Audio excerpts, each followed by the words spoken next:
가정주의를 맞이했습니다. 가정주의를 맞아 여러분 모든 가정 위에 하나님의 은혜와 평강이 넘치기를 주의 이름으로 축복합니다.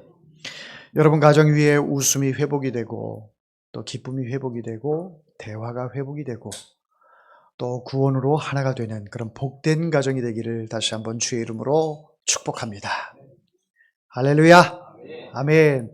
오늘은 우리 집에 하나님이 머무시게 하라라는 제목으로 여러분들에게 말씀을 증거합니다. 한번 따라해 볼까요? 우리 집에 하나님이 머무시게 하라. 아멘. 이보다 더 큰 기쁨이 있겠습니까? 하나님이 우리 집에 머무시는 그런 가정. 생각만 해도 가슴이 웅장해집니다. 천지를 만드신 하나님께서 온 우주 만물의 창조주이시며 만왕의 왕이신 그 하나님께서 우리 집에 머문다라고 생각할 때에 이 기쁨을 감출 길이 없습니다. 그래서 우리 해오름교회 모든 성도님들 여러분 가정 위에 진정으로 하나님이 머무시는 그런 가정이 되기를 소망하며 잠시 여러분들에게 말씀을 증거하겠습니다. 작년 11월에 저희 집이 이사를 했습니다. 작은 집에서 조금 넓은 평수로 옮겨왔습니다. 방 2칸에서 방 3칸으로 옮겨왔습니다. 그런데 좋은 것만 있는 것은 아닌 것 같습니다. 아이들하고 대화 시간이 점점 줄어들더라고요. 각자 방에 들어가서 퇴근하고 와서 각자 방에 들어가면 나오지를 않아요. 네. 그리고 밥도 예전처럼 같이 먹는 시간이 대폭 줄어들었습니다. 그러니까 대화 시간도 줄어들어, 밥 먹는 시간도 줄어들어, 아이들과 함께 허그하는 시간도 줄어들어, 이런 시간들이 자꾸 줄어들다 보니까 애들 엄마가 농담 반 진담 반으로 이야기를 합니다. 먼저 집으로 이사 갈까? 먼저 집은 좁아서 이렇게 지나가다가도 막 부딪히기도 하면서 이렇게 같이 있었던 시간이 많았는데 이게 방이 3개다 보니까 우리 애들하고 같이 있는 시간이 줄어든 걸 생각하면서 매우 아쉬워하고, 물론 넓은 곳으로 와서 좋지요. 그러나 아이들과 함께 하고 싶은 그 마음, 그 부모의 마음이 예전보다 못하다 이렇게 생각이 되니까 못내 아쉬움이 많이 있는 것 같습니다. 여러분 가정은 어떠십니까? 여러분 가정 안녕하십니까? 여러분 가정 화목하십니까? 대화가 많습니까? 함께 식사하는 시간이 많습니까? 이렇게 이야기를 하면 목사님 그건 나한테 해당되는 얘기가 아니에요. 내가 분가해서 혼자 산 지가 또 부부가 산 지가 얼마나 오래됐는데 자녀들도 다 이제는 다 성인이고 어떤 자녀는 또 할아버지가 되고 할머니가 됐는데 이런 말씀도 하실 수 있습니다. 뭐 꼭 같이 사는 것을 이야기하는 것이 아니라 멀리 떨어져 있어도 대화를 또 수시로 부모님을 찾아뵙고 또 전화하고 이런다면 행복은 멀리 달아나지 않을 것입니다. 여러분 가정 가운데 오래도록 머물게 될 줄 믿습니다. 가족과 함께 이렇게 하면 참 행복하죠. 농담처럼 우리 아이들 계속 결혼해도 집 짓고 같이 위에는 애들 살고 밑에는 우리 살고 우리 딸들과 사위들과 함께 이렇게 북적대면서 살았으면 좋겠다. 농담식으로 그렇게 이야기를 합니다. 가능하겠습니까? 희망사항일 뿐이죠. 그만큼 가족이 함께해서 행복을 누리며 산다라고 하는 것은 참 좋은 것 같습니다. 자, 그런데 오늘날 가정이 해체가 많이 되죠. 우리나라 결혼해서 이혼율이 굉장히 높습니다. 지금은 뭐 한 30% 이상 된다고 이야기를 하고 뭐 40%, 50%까지 된다 그런 얘기도 들리는데 정확한 게 어떤 것인지 잘 모르겠습니다만 여튼 우리 가정들이 참 회복이 돼서 화목한 그런 가정들을 이루었으면 좋겠습니다. 이왕에 벌어진 일들에 대해서는 뭐 미련 두지 말고 지금 현재 상황에서 우리 가정들을 또 돌아보고 또 식구들과 함께 행복하게 지내는 우리 가정이 되어야 될 텐데 그런 염려를 안고 여러분들을 위해서 저는 기도를 하고 있습니다. 자, 우리가 한 가정에 사는데도 몸은 같이 한 공간에 있는데도 마음이 좀 멀리 떨어져 있는 가정이 있지는 않습니까? 밥 먹을 때에도 대화가 없고 언제 같이 밥을 먹었는지 정말 생각도 안 나는 그런 가정이 있지는 않습니까? 학교 갔다가 집에 들어와도 또 퇴근하고 집에 들어와도 인사도 안 하고 자기 방으로 휙 들어가는 그런 가정이 있지는 않습니까? 자녀들이 출가해서 멀리 떨어져 있는데 수년째 연락 한 번 오지 않는 그런 가정이 있지는 않습니까? 엄마는 자녀들을 위해서 날마다 기도합니다. 우리 아들을 위해서, 우리 딸을 위해서 기도를 하는데 그 자녀들은 엄마의 그 기도를 생각지도 않고 계속해서 멀리 멀리 세상으로 나아가지는 않습니까? 엄마는 남편을 위해서, 아빠를 위해서 기도하는데 아빠는 무관심하고, 또 할머니, 할아버지는 교회 나오시는데 손주들은 세상으로 대학 나왔다고 지성인이라고 세상 지식 먹었다고 세상으로 누가 잡기라도 하는 듯 도망가지는 않으십니까? 오늘 가정주의를 맞이해서 오늘 말씀을 통해서 여러분의 가정이, 여러분의 남편이, 아내가, 손주들이 오늘 이 말씀을 통해서 여러분들이 복음 전파자가 되어서 가정이 회복이 되는 그런 은혜가 있기를 소망합니다. 아멘. 자, 이 가정의 주일이 어떤 분에게는 행복의 주일이 될 수 있는데 어떤 분에게는 아픔의 주일이 될 수도 있다라고 말씀을 드립니다. 왜 그러냐면 가정 주일 하면은 우리가 하나님 앞에 나와서 예배를 드리며 나는 하나님의 자녀로 또 이런 은혜를 또 만끽하면서 행복하게 이렇게 살아가는데 믿지 않는 그 식구들이 눈에 밟힌단 말이죠. 믿지 않는 남편, 믿지 않는 부모님, 믿지 않는 자식들, 믿지 않는 형제들, 이웃들, 내가 알고 정말 예수 안에서 하나가 되었으면 하는 그런 식구들을 생각하면 이 가정주일이 기쁘지만은 않아요. 왜? 이 옆자리가 그분이 와서, 우리 남편이 와서 앉아야 할 자리고 우리 자녀가 앉아서 하나님께 예배를 드리며 하나님이 주신 은혜와 행복을 누려야 할 그 자리인데 그 자리에 비어있단 말이죠. 그러다 보니 이 가정주의를 해서 덩그러니 혼자 교회 나와서 예배를 드림이 기쁘기도 하지만 한편으로는 무거워요. 그 식구들을 생각을 하니까. 식구라고 하는 것은 밥만 같이 먹는다고 해서 그게 식구가 아니잖아요. 같이 함께 좋은 것은 공유하고 또 진리인 것은 같이 그 진리를 누리면서 예수 안에서 행복을 누리며 사는 것이 이것이 식구인데 다른 것들은 다 같이 함께 할 수 있는데 이 진리적인 면에서 복음적인 면에서는 함께 할 수 없는 그 식구들을 생각하면 가슴이 먹먹해 온다라는 것이죠. 그래서 가정주의를 통해서 그 식구들이 믿지 않는 식구들이 생각이 나니 오늘 이 시간을 통해서 그 식구들을 위해서 기도하고 그들에게 입을 벌려 복음을 전할 수 있는 우리 모두가 되기를 원합니다. 어떤 분은 그래요. 어린 시절에 우리 자녀들이 다 교회를 나가고 주일학교도 다니고 청년부 활동도 하고 청년부 회장도 하고 결혼도 목사님이 주례를 해서 이렇게까지 했는데 지금은 다 주님의 품을 떠났다고, 교회를 떠났다고. 안타깝죠, 부모 입장에서. 그래서 그 부모 입장에서 간절한 기도의 제목이 뭐냐 여쭸더니 이런 얘기를 합니다. 온 식구들이, 온 자녀들, 손주들까지 다 함께 손에 손을 잡고 교회에 나와서 함께 하나님께 예배를 드리는 거, 이것이 소원이다라고 이야기를 합니다. 얼마나 행복할까요? 얼마나 감격스러울까요? 네? 여러분, 그런 것을 생각하고 꿈꾸고 계십니까? 기도하고 계십니까? 5월 31일 날 기억하시죠? 함께 나와서 이 영광스러운 주님의 잔치에 함께 동참했으면 좋겠습니다. 그렇게 되기를 바라고 자녀들에게 또 믿지 않는 식구들에게 이날 꼭 한번 같이 와서 정말 말씀 한번 들어보자고 이렇게 이야기를 해서 복음을 전하고, 여하튼 말씀을 들을 수 있는 기회를 제공하는 것이 여러분들의 몫이에요. 여러분들이 해야 할 일입니다.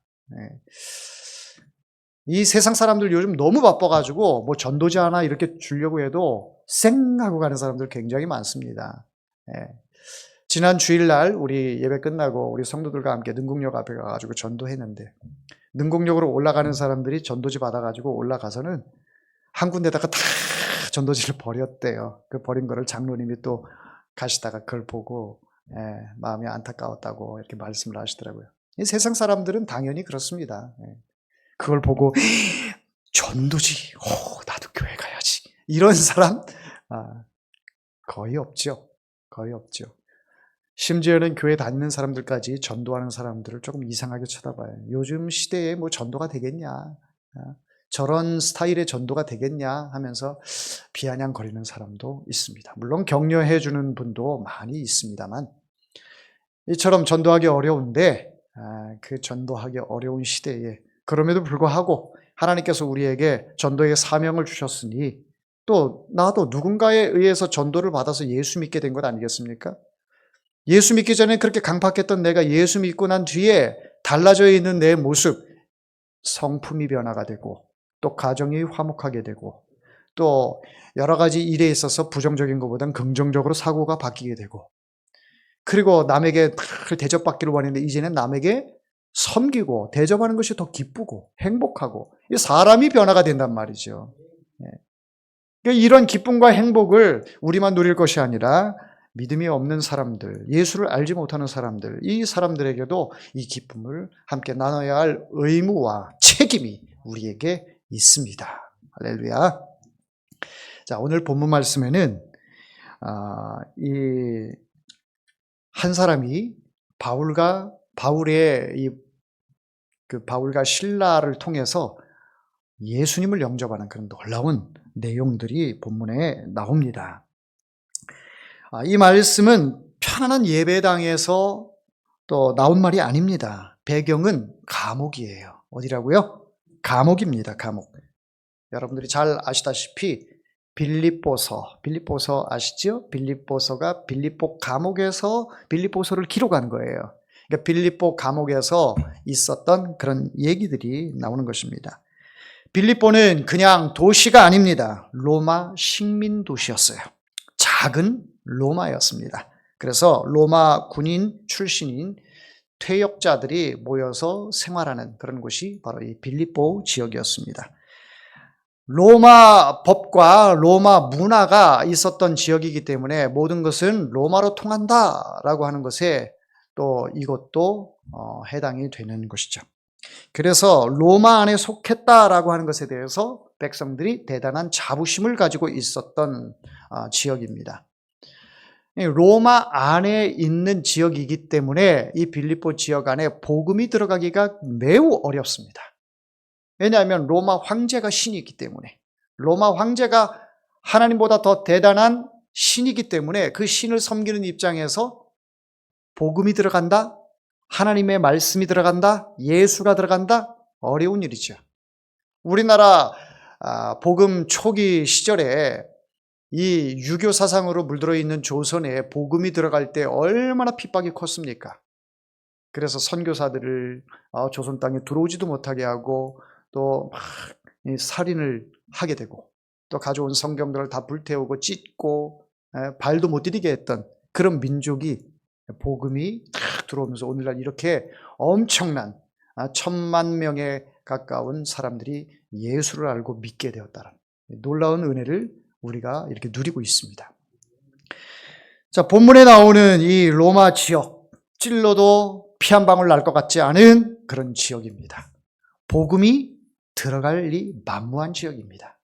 사도 바울이 그 로마에 이 복음이 들어가지 않을 것을 잘 알고 있어요. 그래서 원래 계획은 어디였냐면 아시아 지역에 가서 복음을 전해야지, 이런 생각을 가졌습니다. 여기서 말하는 아시아는 우리가 살고 있는 이 아시아가 아닙니다. 그 옛날에 아시아라고 하는 그 지역이 있어요. 이쪽 지역이 아니고 저 그리스 지역에 아시아 지역이 있습니다. 그 아시아 지역으로 가서 복음을 전하려고 하는데 환상 가운데 저 마게도냐 지역에서 막 이게 손짓하는 모습이 보이는 거예요. 이리 오세요, 이리 와서 우리를 도우세요, 우리를 도우세요.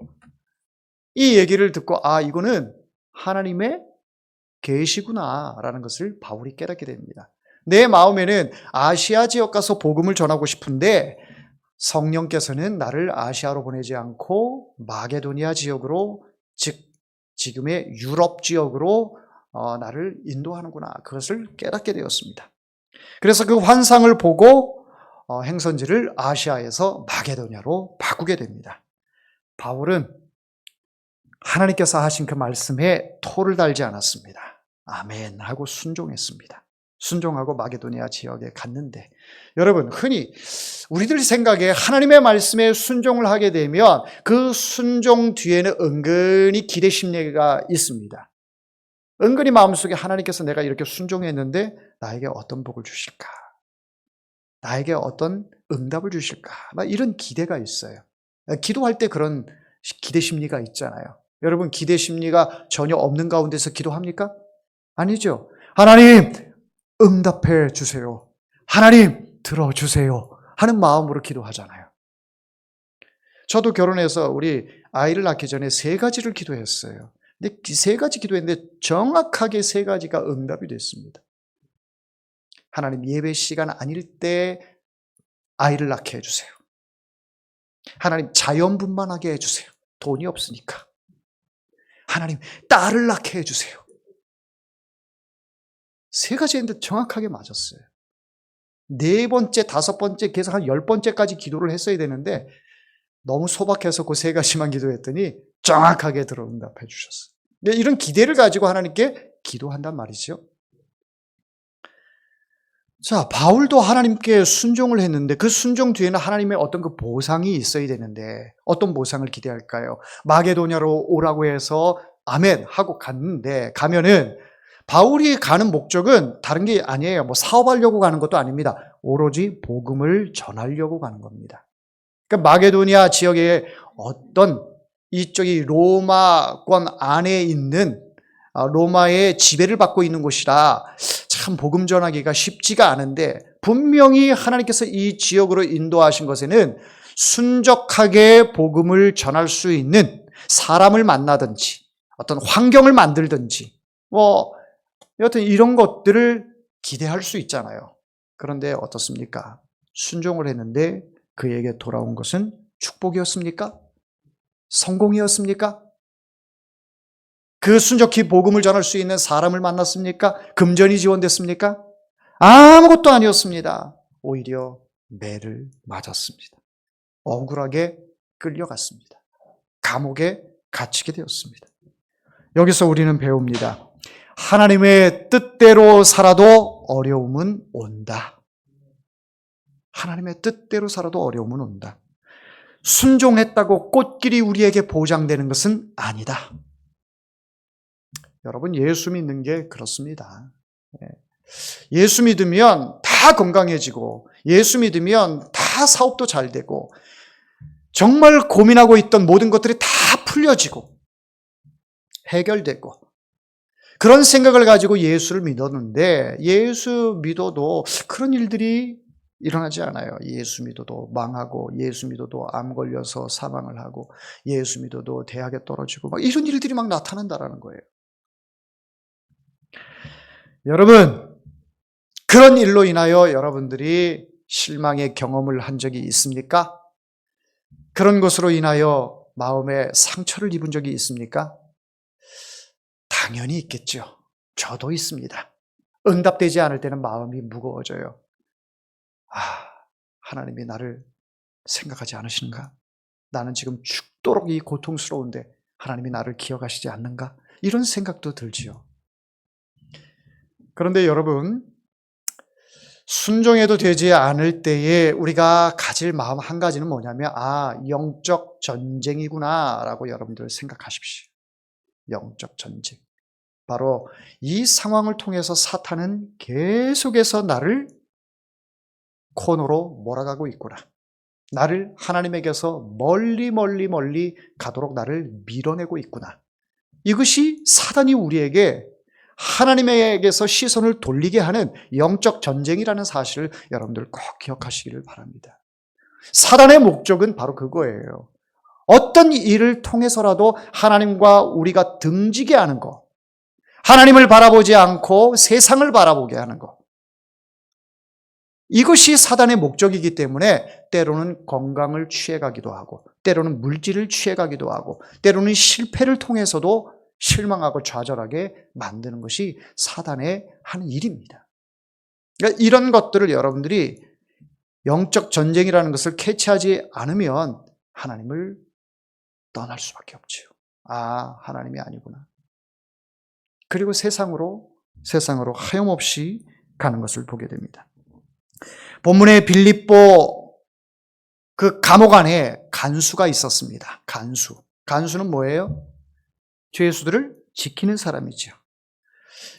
이 간수들이 이 완장을 차고 있다 보니까 얼마나 이 완장 차고 나면 모래도 된 것처럼 굉장히 그 힘을 과시하잖아요.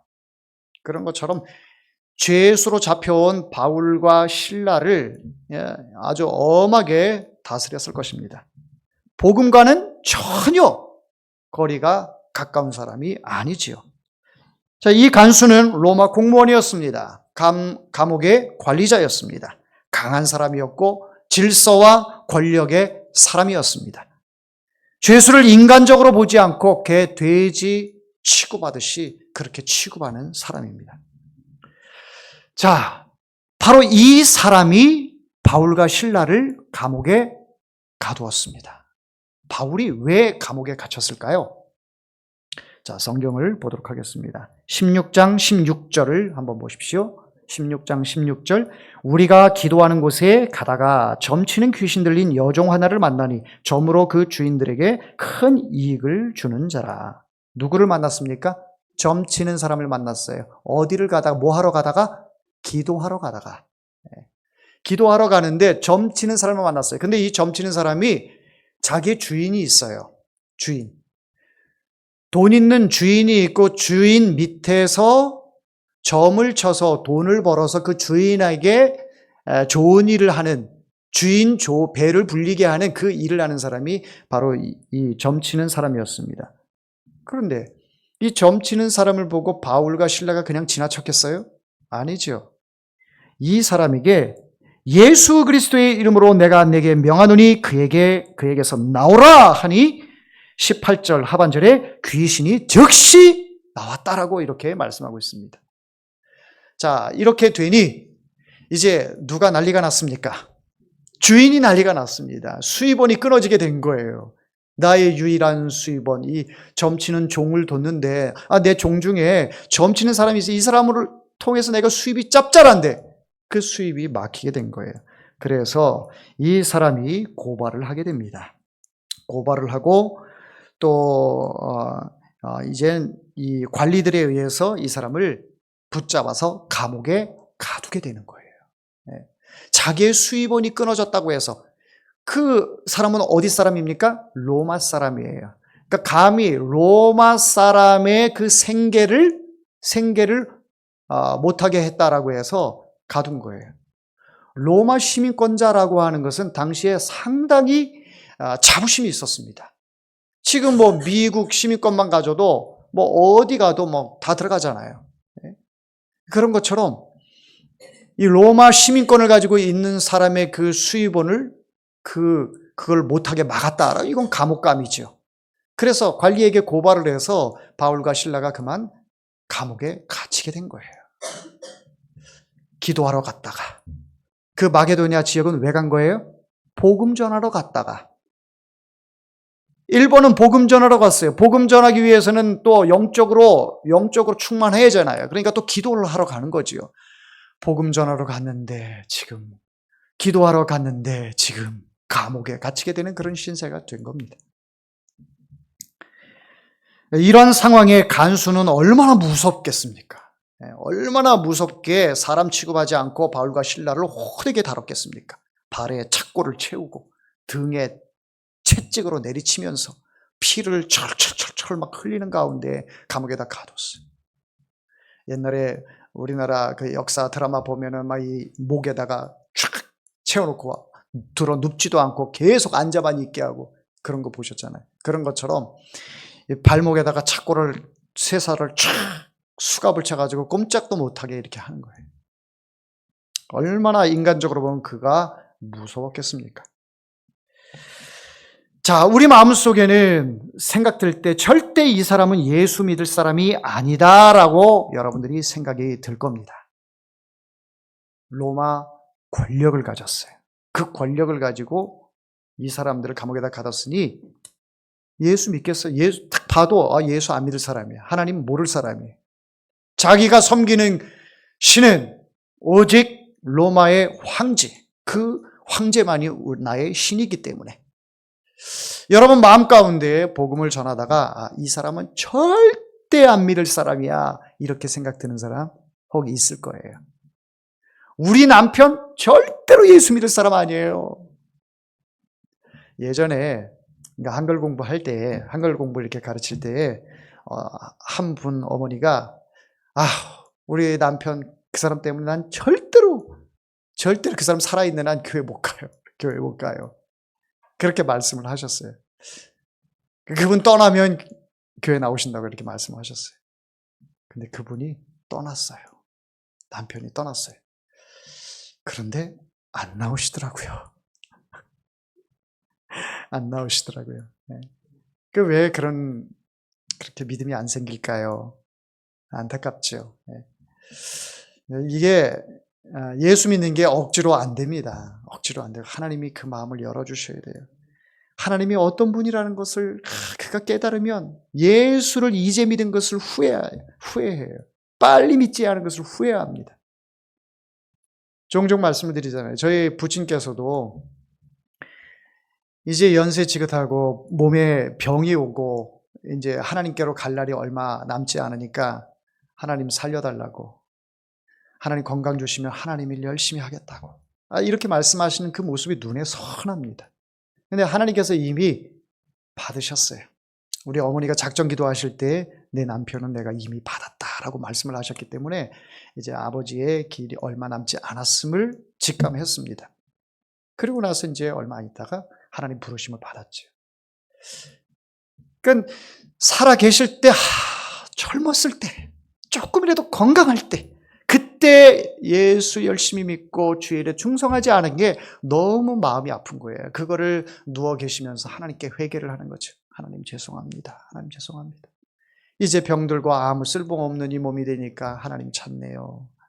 그 모습을 보면서 제 가슴도 참 많이 아팠습니다. 그러니 사랑하는 여러분들 조금이라도 더 건강하실 때, 조금이라도 이렇게 말할 수 있을 때, 조금이라도 막 이렇게 걸을 수 있을 때, 그때 하나님 앞에 열심히 나오시고 또 주의 일에 충성할 수 있는 우리 모두가 되기를 원합니다. 자, 우리 성도들이 그런 마음을 가지고 하루하루를 감사하게 생각을 하면 하나님께서 다리에 힘을 주시고 허리에도 힘을 주시고 또 때를 따라서 물질의 복도 허락하실 줄 믿습니다.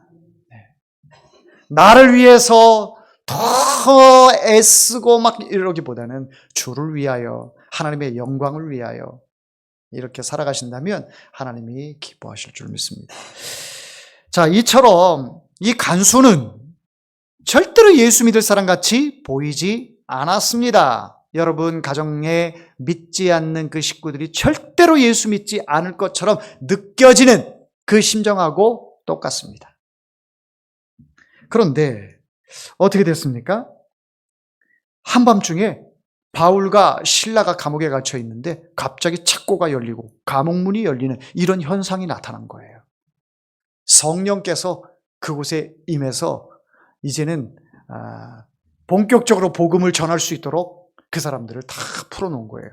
자, 감옥에 갇혀 있는 죄수 입장에서 이런 현상이 일어났으면 어떻게 행동을 해야 합니까? 야, 이건 하나님께서 하신 일이다.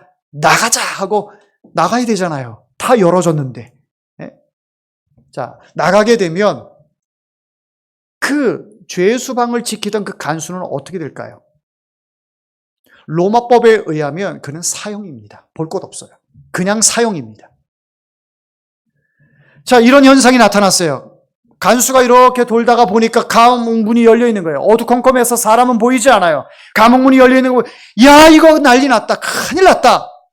해서 이 상황을 더 깊게 파악을 하지 않고 그 자리에서 칼을 빼고 자살을 하려고 합니다. 나는 이래 죽나 저래 죽나 죽었다. 그래서 형장의 이슬로 가기보다는 내 스스로 내 목숨을 걸어야 되겠다 생각해서 칼을 집어들고 자살을 하려고 이런 액션을 취합니다. 자, 이럴 때에 사도 바울이 뭐라고 얘기를 합니까? 내 몸을 상하지 말라. 내 몸을 상하지 말라라고 이렇게 28절에 말을 하고 있습니다. 내 몸을 상하지 말라. 우리가 다 여기 있노라. 우리 도망가지 않았다. 여기 있으니까 내 몸을 상하지 마라. 이렇게 이야기를 합니다. 복음은 늘 그렇습니다. 죽으려는 사람을 살리는 것이 바로 복음입니다. 포기한 사람을 붙드는 것이 바로 복음입니다. 할렐루야. 이 간수가 이야기를 합니다. 사도 바울에게, 선생님, 내가 어떻게 하여야 구원을 얻을 수 있겠습니까? 내가 어떻게 하여야 구원을 얻을 수 있겠습니까? 나는 죽은 사람이나 진배 없는데 다시 살아난 사람인데 어떻게 하면 구원을 얻을 수 있겠습니까? 이렇게 묻습니다. 그랬더니 바울이 31절에 이렇게 이야기합니다. 우리 다 같이 읽어볼까요? 이르되 주 예수를 믿으라. 그리하면 너와 네 집이 구원을 받으리라. 할렐루야. 아멘. 누구를 믿으라고요? 주 예수. 예수가 주다라고 이렇게 말씀하고 있어요. 그 예수를 믿으면 구원을 얻는데 참 놀라운 사실이 나타납니다. 개인뿐만 아니라 주 예수를 믿으라. 그리하면 너와 내 집이 구원을 얻게 된다라고 이야기를 해요. 너와 내 집이라고 하는 것은 가정 아닙니까? 가정이지요. 왜 개인에서 끝나지 않고 하나님은 가정을 사도 바울을 통해서 말씀하고 있는 것일까요? 하나님께서는 가정을 포기하지 않습니다. 가정을 포기하지 않아요. 여러분, 이 말씀을 오해하면서 들으시면 안 돼요. 혹시 이 말씀을 오해로 들으면 믿지 않는 식구도 내가 예수 믿으니까 같은 식구니까 같이 천국 가는구나 이렇게 생각하시면 절대로 안 됩니다. 하나님은 가정을 포기하지 않으셨고 성경에서 가정은 중요하다라고 말씀을 하고 있습니다. 노아 방주 안에 들어간 것도 가정이었습니다. 가족 식구들이었습니다. 여러분, 유월절 그 어린 양의 피를 바른 것도 바로 가정을 살리기 위한 방편의 역사였습니다. 그리고 여호수아도 말을 했습니다. 나와 내 집은 여호와를 섬기겠노라. 할렐루야. 여러분, 내가 예수 믿어서 구원받은 백성인데 내 가족 식구들을 지옥으로 들어가는 그거는 뭐 본인들이 알아서 할 문제야. 본인 책임으로 이렇게 밀어둘 사람이 있겠습니까? 그 밀어둔다면 그 사람은 아주 못된 거예요. 아주 못된 겁니다. 내가 어떻게 할 수가 없어요. 물론 할 수가 없죠. 그건 하나님이 하실 일이죠. 그러나 내가 할 수 있는 범위를 하나님께서는 말씀하고 계세요. 네가 구원하는 거라고 말씀하시지 않잖아요. 우리에게 복음을 전하라고 말씀을 하고 계시지. 자, 그래서 하나님은 언제나 가정을 보고 계시는 거예요.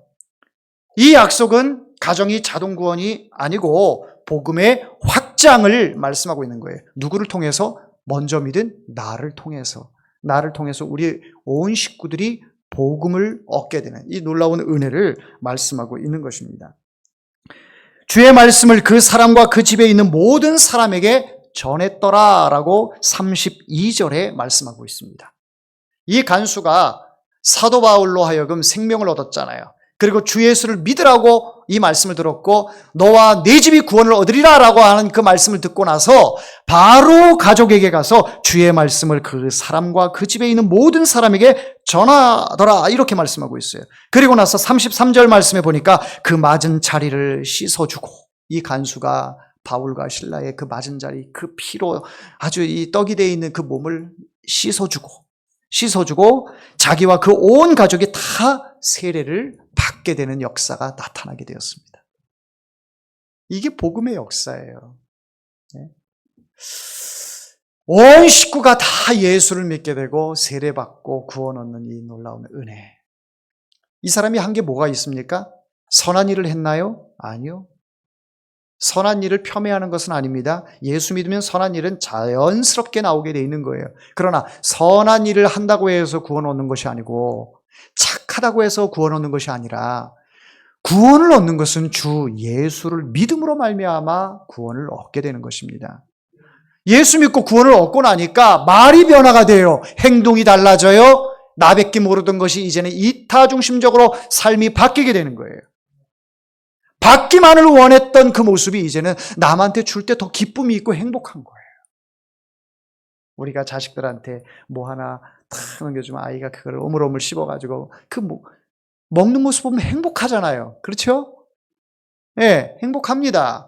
우리 아이들 밥 안 먹고 있는 거 보면 안쓰러워요. 그러나 엄마가 아빠가 뭐 하나 줬는데 그걸 아주 맛있게 먹어요. 행복합니다. 줄 때의 그 기쁨, 그게 왜 자녀에게만 있어야 합니까? 모성애기 때문에, 부성애기 때문에 그런 것으로 하나님 앞에 정당화될 수가 없습니다. 우리 자식뿐만 아니라 자식이 아닌 믿지 않는 사람들에게는 똑같이 그 마음을 가져야 되는 거예요. 예수님께서 바로 우리에게 그 사랑을 실천하셨잖아요. 누구도 편애함 없이 가난한 사람이든 부한 사람이든 강한 사람이든 약한 사람이든 지식인이든 무식인이든 상관하지 않고 누구에게나 동일하게 말씀하시고 동일하게 죄사함을 우리에게 주셨어요. 공평하신 주님을 찬양합니다. 바로 그 공평하신 그 사랑을 내가 받았으니 내 자식들만 물고 빠를 것이 아니라 믿지 않는 그런 형제들, 부모님, 이웃들을 위해서도 복음을 전해야 하는 것입니다. 자, 사랑하는 성도 여러분, 여러분의 가정을 오늘 말씀을 들으면서 한번 생각해 보시기를 바랍니다. 우리 가정, 우리 식구들은 어떤가? 이 죄수처럼 예수 믿음으로 온 식구들이 다 복음을 전해서 예수 믿고 세례받는 그 광경을 한번 생각해 보세요. 얼마나 행복합니까? 그런 광경이 여러분 가정 가운데도 나타나기를 주의 이름으로 축원합니다. 이 간수는 절대적으로 복음을 받아들일 사람이 아니었음에도 불구하고 하나님이 하시니까 됩니다. 하나님이 하시니까 돼요. 하나님이 여러분들 마음속에 그 마음을 주셨고 여러분 입술에 권세를 주셨어요. 복음을 전할 수 있는 권세. 혹 이렇게 말하는 분 있지 않습니까? 목사님, 저 인간은 절대로 안 돼요.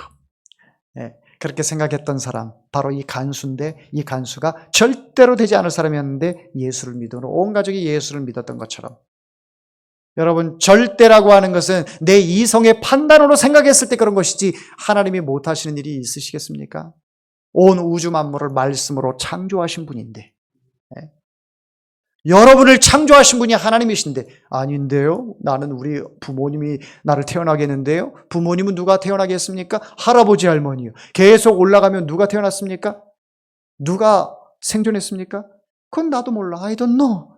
하나님이 태초에 천지를 창조하시면서 사람을 만드셨기 때문에 우리에게 이렇게 계속해서 생명을 우리에게까지 오게 된 것이죠. 할렐루야. 예. 사람이 만든 것은 아무것도 없어요. 하나님이 하신 일이에요.